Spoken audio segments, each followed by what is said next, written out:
When you are talking to people, you need to know your audience.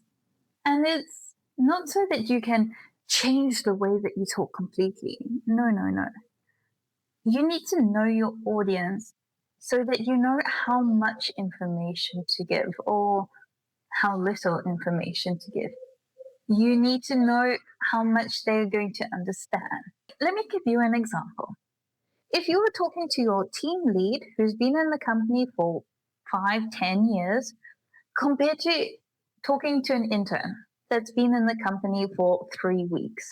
If you use the company colloquialisms with the intern is probably not going to understand a single thing that you have said.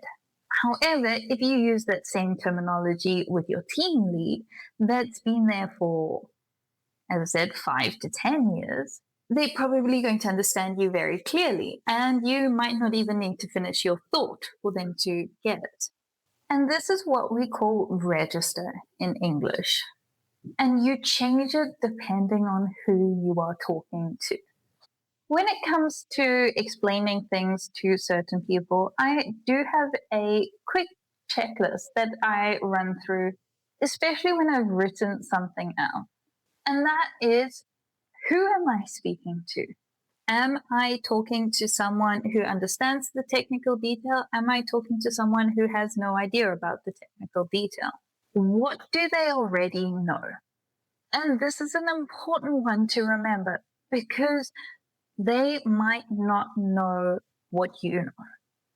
They might not know all the terms that you know, which means you need to be able to explain it to them. Third one is, what do they need to do next? We need to, in some situations, go into a lot more detail explaining the next steps that the person must take in order for it to be a success, or in order for them to do what you want them to do. Your team lead, it might be a simple one-line sentence. The intern, you might need to explain to them where it is that they can find that file that you are needing. And the last one, have I explained the acronyms the first time? Acronyms are tricky, and each company has their own colloquialisms, their own words that they use, their own ways of talking about certain things.